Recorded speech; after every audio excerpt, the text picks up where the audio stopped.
Oh, Divas, I am so excited for this week's show. We have special guest, Leon County Superintendent of Schools, Hanna. He's got almost 4 decades of experience in Leon County schools, and we'll talk all about that and so much more. We talk about the impact of vouchers on schools around the state. We'll talk about a federal funding freeze. Stick with us. You don't want to miss it. Leon County Superintendent of Schools on this week's Deeper Dive. I have been an outspoken critic about this scholarship program. It's a mess. In the Department of Education and legislature, they're having a tough time trying to track who exactly is where and where all the money is going. Now we are experiencing the nightmare that I saw coming 20 years ago. You're listening to Deeper Dive with Dara, a podcast by the News Service of Florida. Let's dive in. And we're recording. Divas, oh my gosh. I am so excited because I schlepped all the equipment out here to Leon County School HQ because our special guest today is Leon County School Superintendent Hanna. Superintendent Hanna, is it okay if I call you Rocky? Absolutely. Okay, yes. Rocky, welcome Please to the show. Well, thank you so much for having me. Thank you for what you do throughout the state of Florida. These are important issues. Yes, and one of the reasons why we picked on you this week is because I live in Tallahassee, and I've been listening to some of what you've been calling attention to some of the challenges that you're facing, and I'm sure that schools around the state are facing. But first, let's talk a little bit about you. Let's introduce you to our listeners. And I was checking out your bio on your website, and I didn't know you. I mean, you've got some very deep roots in Tallahassee, and also you're a Leon High grad. Your grandmother, I think, also went to Leon High. I went to Leon. My dad went to Leon. My grandmother graduated from Leon in 1930, so we've been in this community for quite a long time. Yes, so you are like your family's old Tallahassee, right? Also, you're an Army commander. I didn't know that about you either. So after I graduated from high school, I went to a small military college in Alabama, was commissioned an officer in the United States Army, and then returned to Tallahassee. And they had a shortage of Army officers at the time, so I was named commander of the 160th Military Police Battalion, which was, at the time, I was 19 years old. I was going to say you were quite young I was very young. So I was commander of their headquarters detachment, but had a lot of good people, around me that had been in that unit for a considerable amount of time that helped guide me. Let's just say that. Well, thank you for your service. Thank you. And also, which matters a lot in Tallahassee, football player. Yeah, so I played at Leon under the legendary coach Gene Cox in the early 1980s, and then went on to play at that military junior college, and was named to the 1984 Junior College All-American team, and then came back to Florida State and played at Florida State University in 1984 and 85. Huh. And was Charlie Crist there when you were there? Charlie Ward?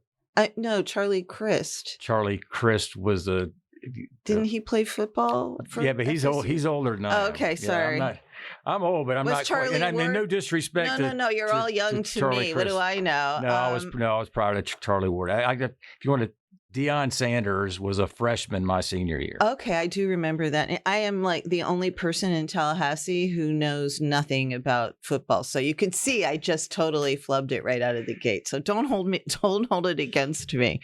But lots of years in service in military and education.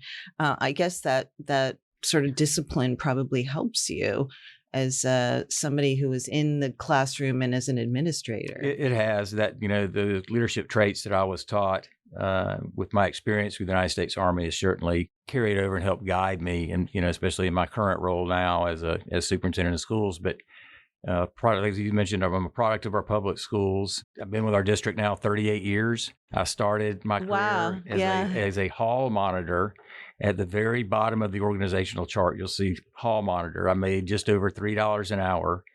And here I am 38 years later as superintendent. You could not have written a better story. You're in your third, is this your third term now Yes, ma'am. as superintendent? Just starting my third term. Right. Okay. Well, thank you again for what you're doing. And I just wondering, who were your mentors as you were coming up? And we'll get to why we're really here. Well, first, I think early when I was a student, the reason I got in this profession, there was a coach at Leon named Jimmy Everett, who I just looked up to, and some of my other coaches, Coach Cox, Coach Jimmy Sauls.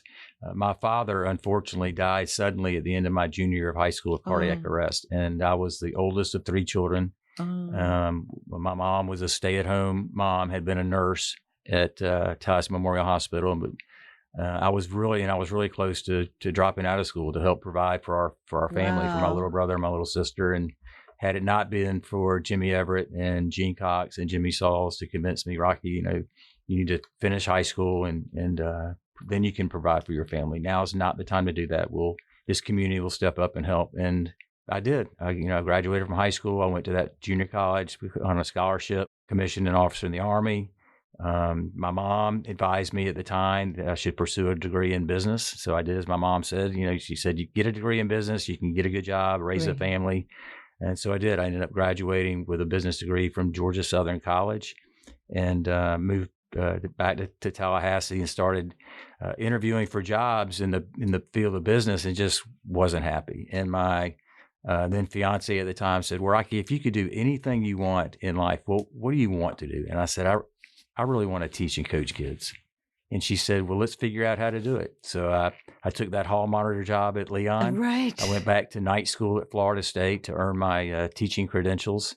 And the journey began. I took then a history job at Godby High School. I taught American history, American government, economics at Godby for 4 years. And I went over to Lincoln High School 4 years and ran a program for kids that were at risk of dropping out of school because of truancy or substance abuse issues. And then I became a dean of students. The stars just kind of aligned.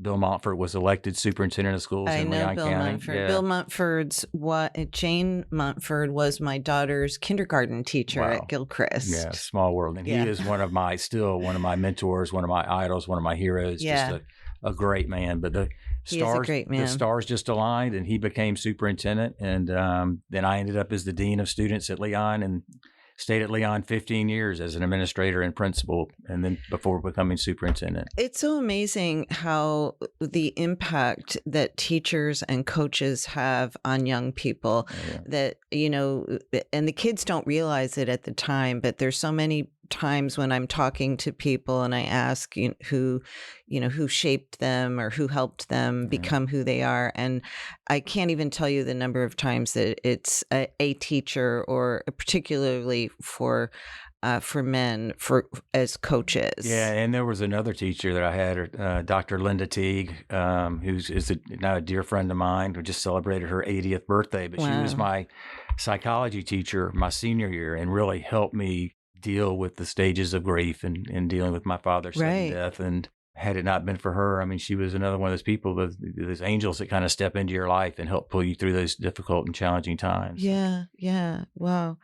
Well, you're fortunate to have had them. So we're here in the HQ. It's a wonderful office. I'm going to do a short video before I leave here. Thank you for allowing me to come into your space here. You're the superintendent of schools in the state's capital county, capital city. Do you feel like, because of that proximity to the capital, do you feel like it's incumbent on you to speak up for other administrators around the state?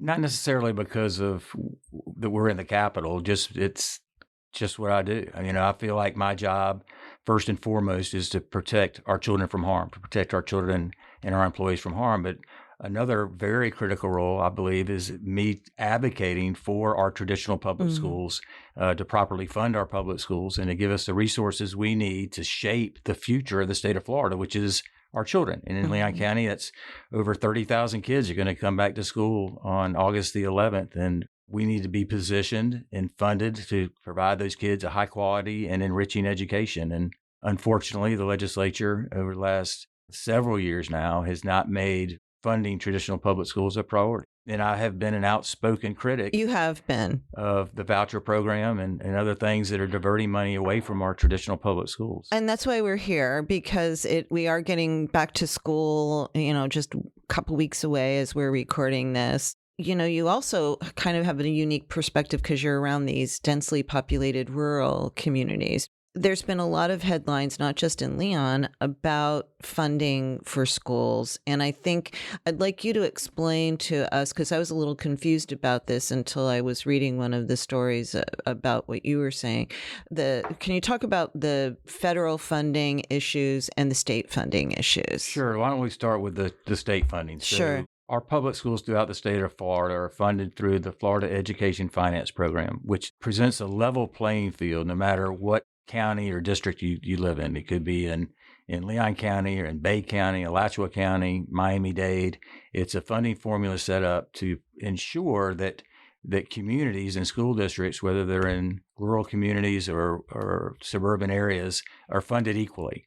Our base student allocation for a student hovers between $8,000 and $9,000 per student across the state. This year, the legislature increased funding per student by just $41, which is 0.7 of 1%. When you add it all up for all the students, it sounds like a big whopping number, though, right? It's not. So $41 per student. Per student, which for us equates to about $1.2 million, but also included in that, $1 million of that has to go towards teacher salary increases in the state. Okay. So it's kind of convoluted the way they present their budgets. They try to spin a narrative that says, "Oh, we're funding traditional public schools at historic levels," but in actuality, they're not, given the cost of inflation and the rising cost of expenses that we're experiencing.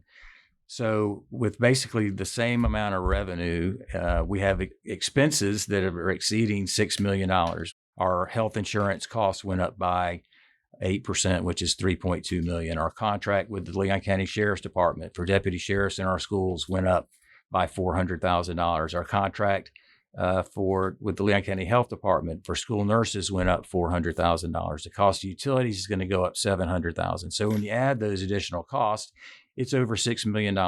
You can't have a $6 million additional cost with the same amount of revenue. Mm-hmm. Then you're going to have a budget shortfall. That's on the general side of the ledger. Then we received word several weeks ago that the federal government had frozen a number of entitlement grants that we've had throughout not only the state of Florida, but throughout the country for over 2 decades. Title II, which is all of our teacher development, teacher preparation, beginning teacher programs, beginning mentors for our beginning teachers. That's funded all through Title II that comes from the federal government. Title III, which helps us support students who come from foreign countries who do not speak English, for us to be able to give those ESOL students the supports they need. And then Title IV Part A, which helps fund gifted education and really enhancing the academic structure and things that we can provide gifted students. And then Title IV Part B, which is all of our 21st century before and school after programs. All of that was frozen, which was additional, Leon County alone, $6 million. So in total, it's over $12 million that are kind of in flux that we're dealing with going into the 25-26 school year. Last, the 11th hour, the federal government did release, because they got so much pushback from both Democrats and Republicans about funding those 21st century programs, that they did release that money back to districts today. We're recording this just because this comes out on Sunday. So we're recording this on Wednesday, July 23rd. Right. So they announced at the beginning of the week that they were going to release those dollars. But that's just filling one hole. But and it's also that level of uncertainty has got to be kind of disturbing, right? So you don't know what might be coming. You don't. And then what I've noticed as a trend is it seems like at the executive level, they have a grenade in their hand. They pull the pin in the grenade and kind of gauge the room and how the room responds. And then before the grenade goes off, they put the pin back in. Right. It's like, oh, just kidding, or whatever. Right. But in the meantime, you've caused mass hysteria, because these are serious decisions that you're making that have significant impacts on what we can deliver as a public school system Sure. and these programs that are so critically needed to support our kids Yeah. and their families. Right. And so what happens if you don't have those funds? How do you make that up? I mean, you can't there's a limit to how much money you can make at bake sales and things like that. Do Yes. you have, So what we've done initially, we went and reappointed and moved some people into teaching positions and open teaching positions that had been funded out of Title II previously. We're just repurposing them instead of having to have layoffs and putting people, out of a job completely. We're just reassigning them to okay. other open positions in the district. The Children's Services Council here in Leon County stepped up and Yeah. graciously agreed to step in where the federal government fell short with the 21st century programs. And now that money's been reinstated, we'll have further conversations with the Children's Services Council, but I'm just so appreciative for their willingness to step in and fill the gap along with the Boys and Girls Club of the Big Bend. This is for the after school programs. It was. We're now going through our budget line by line, figuring out how we're gonna make it and how we're gonna survive. And I'm trying to hold the classroom harmless. And we're not in this boat alone. There's every school district in the state of Florida is facing the same reality that we are here in the capital. But it's just tough. And I've been in this district, like I said, 38 years. My 9th year as superintendent. I've never experienced a logistical situation that's presented us with such a great challenge post-COVID. How's it affected morale for teacher? I live right near Kate Sullivan and Cobb within walking distance. And so during the COVID and after, I saw a lot of flashing billboards saying, bus drivers needed. So I know there was a shortage of bus drivers and lunch ladies and a teacher shortage around the state for a while. What's the situation with that? And how is it affecting morale of the people who are working here and your ability to recruit new employees? Yeah, not unlike other industries, we are experiencing a labor shortage, and whether that's classroom teachers, bus drivers, paraprofessionals, food service workers, and others, it's just like it's been tough coming, post-COVID, finding individuals that are, highly qualified that want to, to enter the field of education. You see a lot of education programs at universities kind of dying on the vine. And I can attribute that to two things. One, I think is certainly the issue of compensation, but then two, the lack of respect that our teachers are gaining right now, are getting from the executive branch of state government here in the state of Florida. And it's just tough, to have all these things that are being said about our public school teachers that are completely untrue, that they're indoctrinating children and grooming children and all these things that are total nonsense. But, these young kids, when they hear that, they're like, I'm not getting in the middle of that. And it's just... And what about it's just us trying to change the narrative and talk about and highlighting all of the positive, wonderful things that are happening, not only in public schools in Leon County, but throughout the state of Florida. Sure. And I guess forgive me for focusing on the negative a little bit, but how is that, with the cultural wars and schools were really smack dab in the center of that very contentious legislative debates, which I covered a lot of over the past few years, seems to have died down a little bit now. But, there were people who I was talking to who were older teachers, older administrators, and they were just like threw their hands up and said, enough already. And they either took retirement or, left earlier or whatever. I don't know. What our teachers did during COVID was nothing short of miraculous. I mean, what we asked of them was nearly impossible. We were built on brick and mortar, stand and deliver instruction. That's what we have been built on for years. And then when the governor issued the stay-at-home order and we all went home and shuttered in home, and then the next year, in the beginning of 2020, we tried to open in a hybrid model where some kids were in class that needed to come to school, and some kids were at home. And I asked my wife, who's a 6th grade science teacher, to teach both of them simultaneously, the 12 that were physically there and then the 12 that were remoting in. Oh my gosh. They had zero training on how to do that. Right. And we just threw them right in the fire. But they stepped up. Yeah. They stepped up. Sometimes they put their own health in jeopardy. They were scared. Everybody was scared. And then post-COVID, having all of these things being said about our teachers that are simply untrue, it's just disheartening. After all treated that, after. and it was scary. I mean, I think we forget a little bit, and there's a lot of focus on, freedom, Florida, and all that. That's one side of it, but people were dying. People were getting very, very sick, and it was an unknown. We didn't know what was going to happen, and teachers were among those, I call them, first responders, because they were there and they were showing up, and it was a lot of uncertainty and very scary. I'll tell you, the divas know I have type 1 diabetes and I'm older. And so I live alone. So I barely left the house for 2 years because I was convinced that, I was the prime target for a fatal COVID. And, I did have friends who passed away, sadly. So I'm just, it was, I think we forget now. It's kind of like that wasn't a thing, but at the time, no one knew. What we asked of our teachers. And you had people who passed away in the school system. In Leon County. Yeah. We had several teachers and unfortunately a third grade student. I mean, and it's just sad coming out of that, I had conversations with some of our local delegates in the legislature, and one of them told me, well, the curtain was revealed when teachers were online trying to educate children. I'm like, what are you talking about? Well, it was just the curtain was pulled back and we exposed what was really going on in the classroom. I'm like, time out. You're going to evaluate our teachers and the job that they did and how well they performed based on something they had never experienced in their life and were not prepared for professionally? I said, that's completely unfair. Yeah. But they continued that narrative throughout the state. And now you see, all the gender identity issues and the book bans, it's like somehow public schools we have a bullseye on our chest and they just keep firing. And I have been very outspoken about elected officials in the state of Florida who continue to attack our public schools, because I told you from the very beginning that my job is to protect our children and our employees from harm. But my job is also to protect them from untruths that are being said at their demise. Yeah, the book removals and the whole, as I said, the cultural, it wasn't the teachers that were driving the train on that. They were the ones who were, as you said, like caught in the.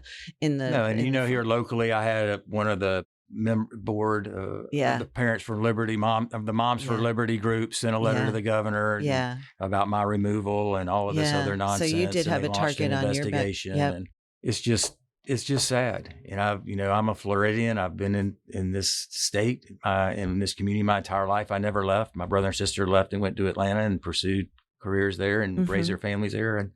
And I'm not leaving, but I just truly believe that our public schools deserve better, because we are every single day. Teachers wake up to make a difference in a child's life, and they're doing, as my cousin Lisa say, the Lord's work, and are making differences. But you can't keep doing more with less. And every single year the legislature comes back to town, it's more with less resources to do it. And we'll be right back with Rocky Hanna. Oh, divas, you know what time it is. It's that time. It's time for the news in haikus. That's the news in haikus. Seeking funds for schools, Rocky's voice for students rises. Futures on the line. That's the news in haikus. The news in haikus.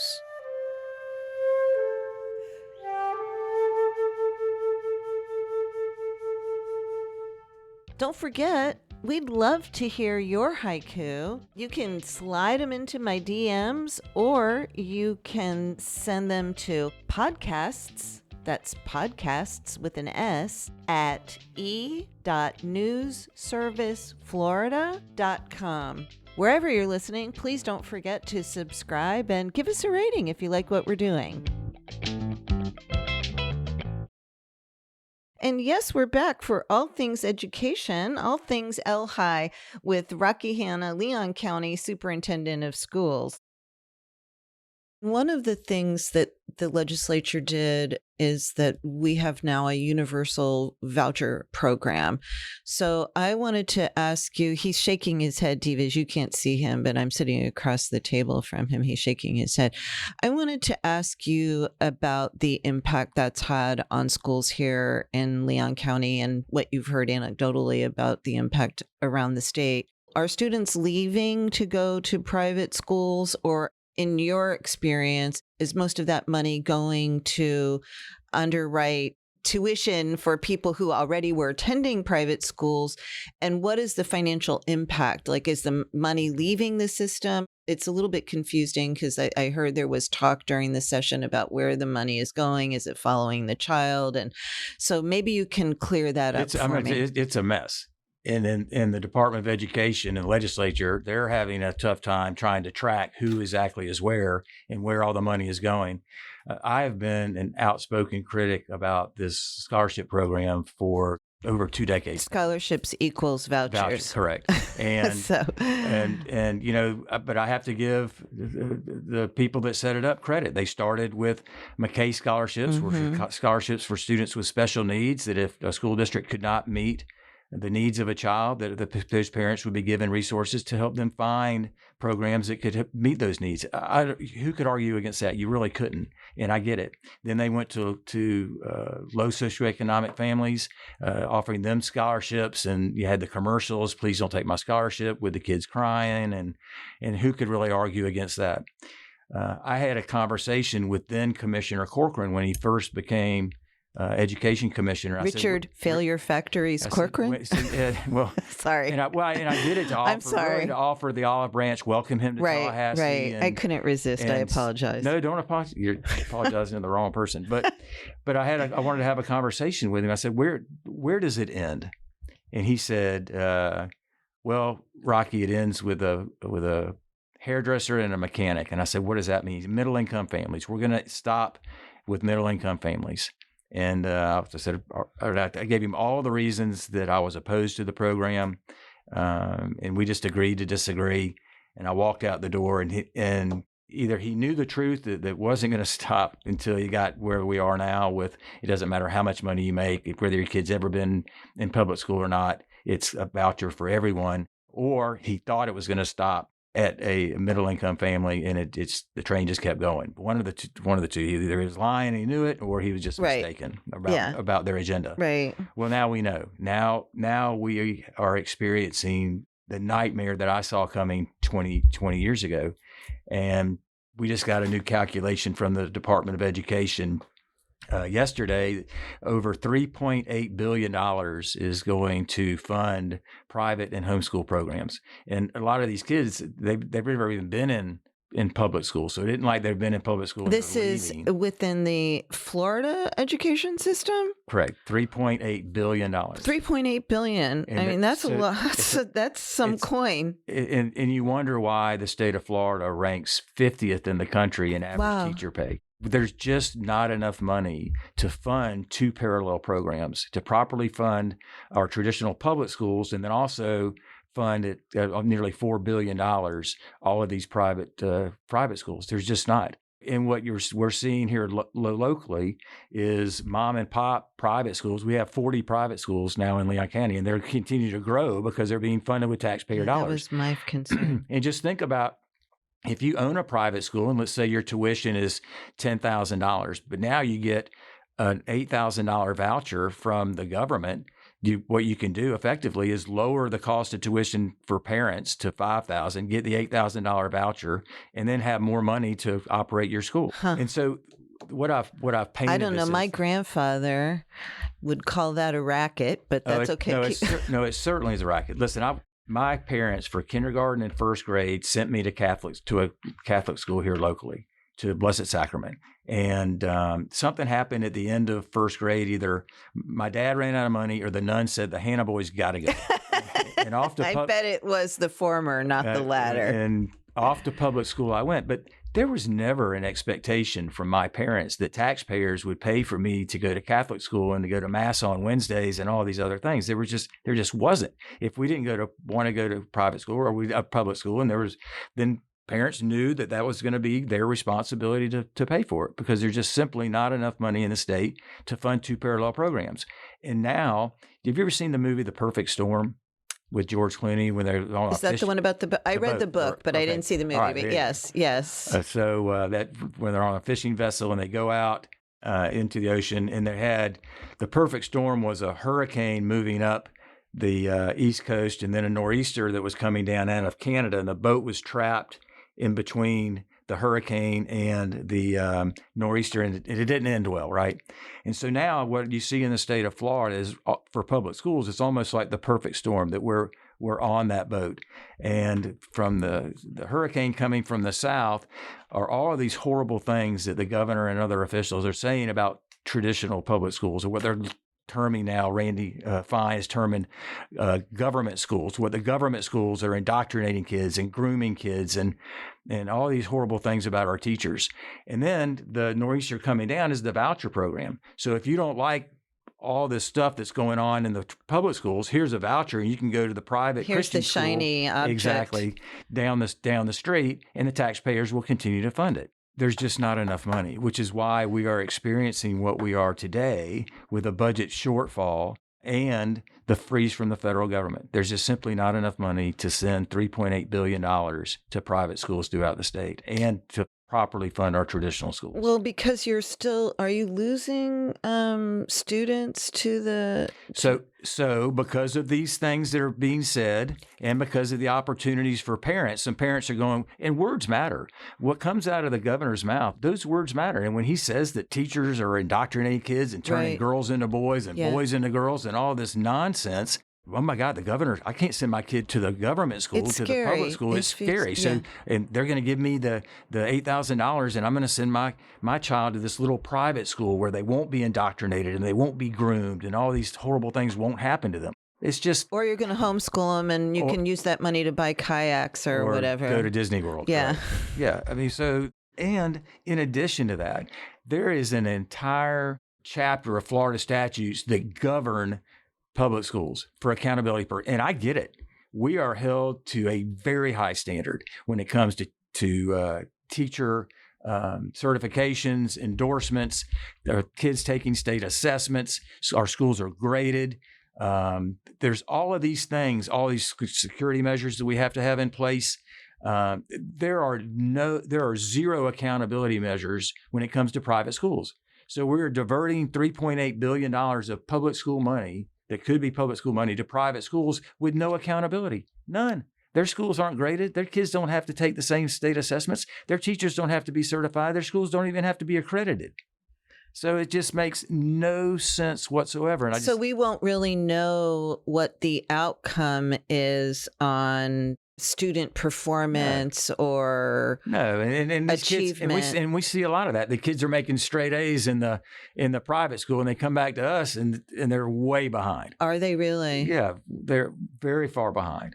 A lot of parents too think the grass is always greener, like it's the new program with all the bling and all the this. As I said, and all the shiny other, object. Right? Yeah, new isn't necessarily better. New is just new. I thought we wanted to go back to the basics for teaching. So let me tell you that this is like the epitome of where we are now. So we just had a charter school close. It was being run by Charter Schools USA. They couldn't stay afloat because their enrollment numbers were so down. And I've said this, I would put our traditional public schools up against any school, a charter school, private school, you name it, we will outperform every single time. So this charter school shut down. And now we've been informed that they're going to open a private school in that building. Now, the taxpayers have been paying for that facility for the last 12 years. We are in a battle or dispute over all the property, all the desk and furniture and property that's in that building. But this private school is coming in. They're going to take the vouchers. They're going to take the $8,000 voucher. They're adding $3,000 tuition on top of the voucher. So no students from low-income families can attend the school. They're pricing them out. Kids have to test to get in. They have to be a level 4 or level 5 on state assessments in order to gain entry into this school. They don't serve students with special needs, and they don't serve ESOL students. This is the ultimate example of what I feared was going to happen 20 years ago, that now we are at a point where taxpayers are funding this private school for the privileged, and then what's left in the public schools. And it's the same thing I told Commissioner Corcoran. And his answer was, well, I said, if you have 2.6 million kids in the traditional public schools, what's wrong if that number is only, 800 or 900,000? I said, Commissioner, with all due respect, can you imagine what types of students would be left in the public schools? Yeah. It would be kids with low income families who many times are struggling. They can't afford, that opportunity or get transportation to those schools, and children with profound special needs. I said, you are totally systematically destroy the public school system. That is now becoming the reality. That's the trajectory. That is absolutely the trajectory. And they keep talking about the pendulum, and the pendulum's in a swing. And I'm like, it's been stuck over here on the right for a long time, and I don't see it swinging. Right. But I'll continue. And again, I can't thank you enough for having me on this podcast. I'm very grateful. But it's not going to be until people stand up and say, no, enough is enough. The legislature tried to reduce funding for advanced placement and international baccalaureate programs and dual enrollment programs. But parents, they saw the impact that those cuts would have on their child that was in those advanced placement courses, in those advanced courses.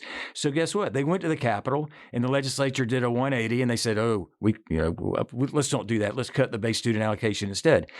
But until parents start... They also did that about the school start times, I think. They spent more time unwinding bad legislation from last year, than they did actually creating anything new. Yeah. So I think sometimes they go out to bars at night and write stuff down on bar napkins and say, it sounds like a good idea. Let's make this a law. But the AP, that created a huge firestorm. Sure. Yeah. But what did they do to get what they wanted? So they initially were going to say the base student allocation, the amount we received per child, was going to go up about $70. And then what they do they reduced it to $41. So instead of cutting funding for AP, they just got it by reducing the amount of money that they were going to give us per student. So at the end of the day, we're revenue neutral, or really down. So we are, not unlike other districts, trying to get very creative on how we're going to, stay afloat without cutting critical programs. We're going to be able to accomplish that this year, but this spring we're going to have to make some tough decisions, because the fund, as a business model, if your revenue remains neutral and your expenses continue to grow 8, 9, or 10% per year, something has to give. But how does your revenue remain neutral if they're shoveling all this money, or shifting all this money over to the private schools? Isn't your revenue decreasing? Well, it is if our student enrollment decreases, then that money, then our bottom line decreases. Okay, but it costs the same in a way, whether you're teaching to 20 students or 25 students, and to keep the lights on. And that's what they would say. And you have a number of districts throughout the state that have closed and consolidated schools. We are not there yet. Our schools, although it's like running a bus with 10 people on a Star Metro bus with only 10 people on it. That's not going to pay the bill. It's not going to pay the bus driver's salary and the fuel for the bus and all those things.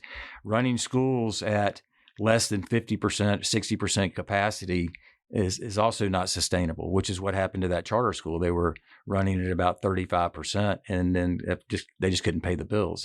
So it's us then having to make some tough decisions to live around what our new reality is with the legislature and the funding, or the lack thereof, to make some tough decisions, and then prioritizing what are our non-negotiables that we simply can't cut.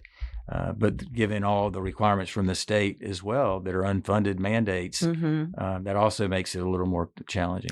I was joking a little, or I was being snarky when I said about having bake sales, but I'm wondering, universities and colleges have foundations. Do school districts have foundations that we do have a local foundation for Leon County Schools, but it doesn't have the power to generate the revenue that's substantial to keep us afloat. There has been talk about a millage increase to support schools. But if I know, like a lot it's a whole nother discussion now. But a lot of other districts in the state of Florida have, because of the lack of funding coming from the state, coming from the legislature, have had to take matters into their own hands locally, and have passed referendums to increase their local millage to help for operating expenses for the local school district. Right. And that's just, to me, it just relieves the legislature of their responsibility to properly fund public schools. Leon County shouldn't have to increase our local millage rate in order to stay afloat and to continue to provide for the 30,000 children that we serve. But unfortunately, the legislature is leaving us, and not just at Leon County, other counties across the state, leaving us no choice but to take matters into our own hands. But I think once we do that, it almost signals to them, well, don't worry about it. We don't need to take care of it anymore. Because they'll take care of themselves. Right. So that's kind of a catch-22 that you're in. And then in addition, you have all the conversation about the state budget and how the state budget is not where they had hoped it was with the surplus. And, we had a lot of federal money that ran through as a result of COVID, all the stimulus money. And so our financial picture was a bit murky or unclear.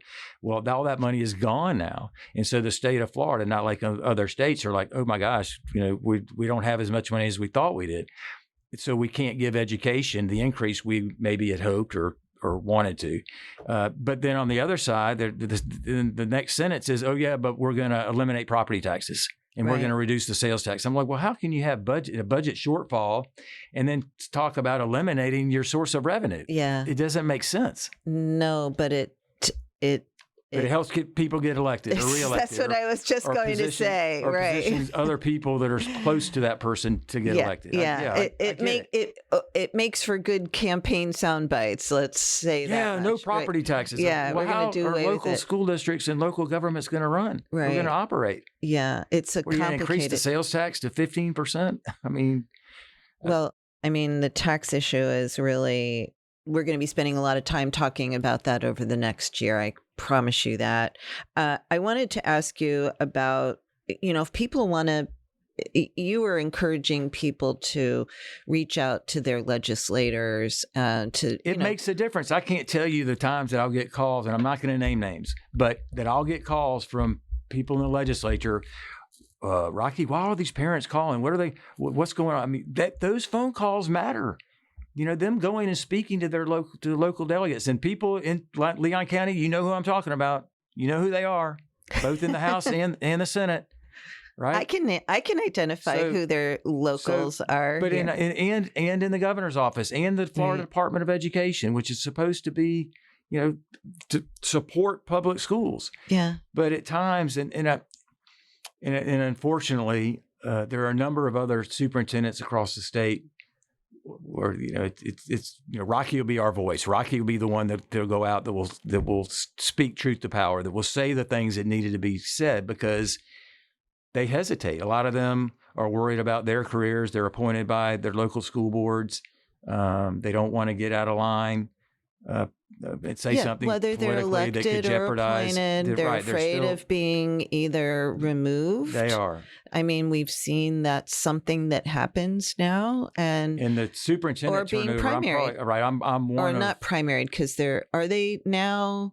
Did they change it to partisan superintendents? Superintendent is partisan. Right. Okay. Superintendent has always been partisan. I'm sorry, it's the school board. And you have about 50% of districts who have an elected superintendent and about 50% who have appointed superintendents. Okay. The vast majority of superintendents, especially elected superintendents, are Republicans. And so the Republicans are driving the narrative. They're driving the policy. Right. They're driving the vouchers. They're driving so they're going to be very hesitant, and they live in Republican districts. So they're going to be very hesitant to speak up or speak out. Yes.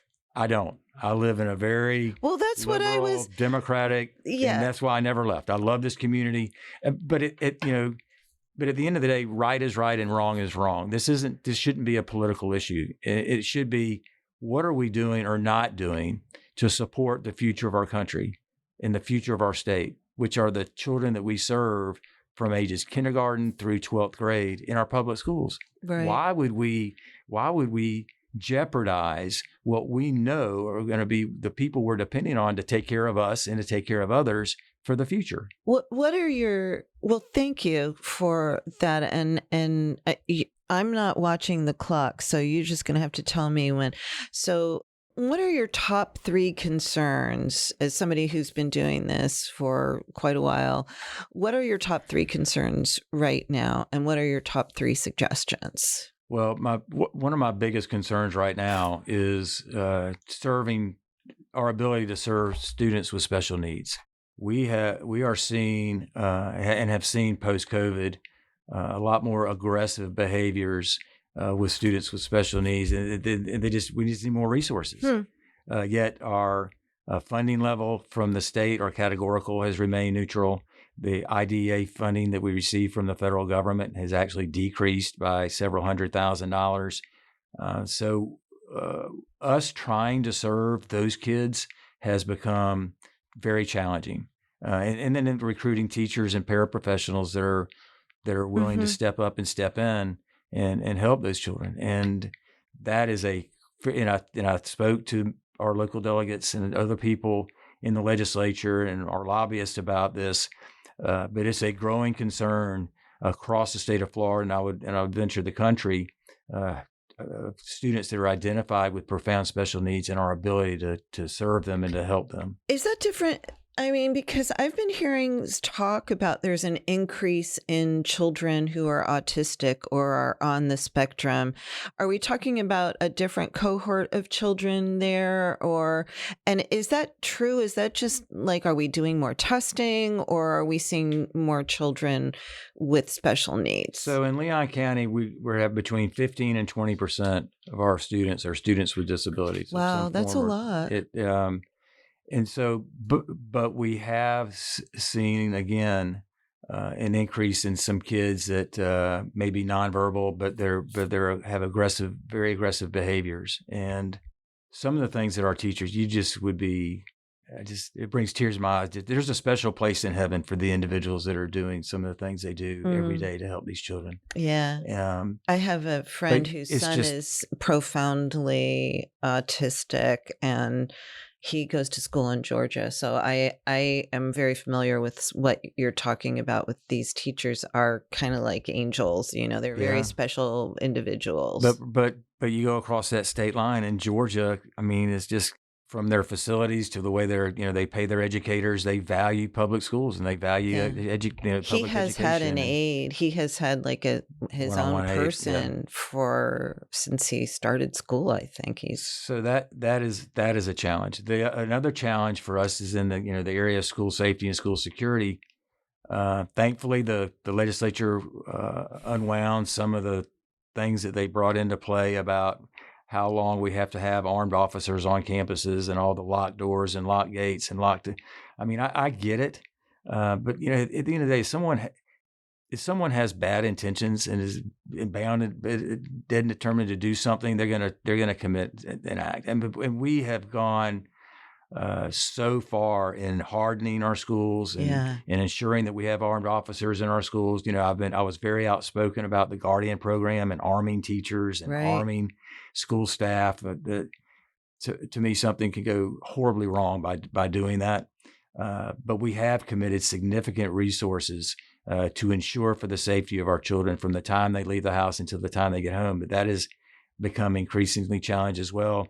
The state of Florida now, we have to do threat assessments. So, and how kids are when they're messing with each other, and the kid goes, "I'm going to kill you," right? Right. Well, they didn't mean, but now the alarms start going off, and the investigators come in and they say, "Well, does he have the means to do that, or he or she have the means to do that? And did they really mean it?" And they have to convene this big committee, and it's just, I think we've gone a bridge too far. But it does seem to me now, my daughter is fully grown, and she did go through public schools here in Leon County. I do see in the paper every now and then, like, kids are bringing guns to school and they're bringing knives to school. I mean, are we seeing an increase in that kind of behavior, or is it just there's more out in the community and so they end up in school? I think it's both. I think there are more out in the community. We work hard to push that message. We have all kinds of anonymous reporting apps and ways that kids, if they hear something, see something, they can say something. We have several systems in place. We have a weapons detection dog. We have AI software in our cameras. I mean, we have a lot of things built in. It makes me feel really old. I mean, it makes Yeah. me feel really old to think that this is the kind of environment. Our new reality. And Yeah. I mean, I've heard the kids and the teachers talking about, and my neighbor's kids actually talking about the the drills. Yeah. And all the active shooter drills and everything else has come post Parkland. Yeah, I mean, it's just lot. like it is a lot. It is a lot. We talk about trauma another time, but it just feels like you've got the legislature, you've got the demonization of teachers, the demonization of public schools. There, I said it. And, the failure factories narrative. There, I said it again. Pipeline to prison. Pipeline to prison. Yeah. And then I go to our graduation ceremonies and you hear about all these kids that are leaving. They're going to Harvard, to Yale, to Stanford, to MIT, Florida honors programs. They're entering workforce program at Lively or Tallahassee State College, and you just shake your head and you go, "This is what the narrative needs to be." They're resilient. Because the haters and the haters and the naysayers are always going to be the haters and the naysayers, but they're painting a picture that's not accurate. Our public schools are alive and well, and we are giving kids every single thing they need to prepare them for their future.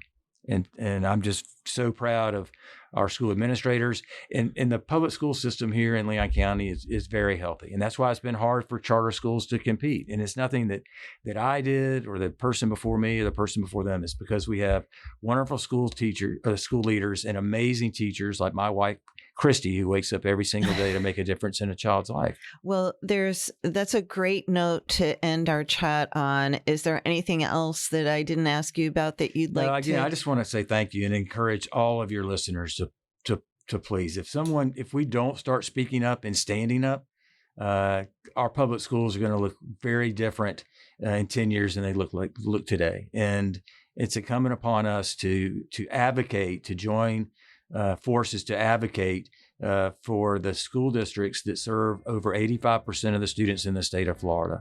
But change will not happen unless you have the courage to speak up. Well, Rocky Hanna, Superintendent of Leon County Schools, thank you so much for taking the time to chat with us today. Thank you so much for having me.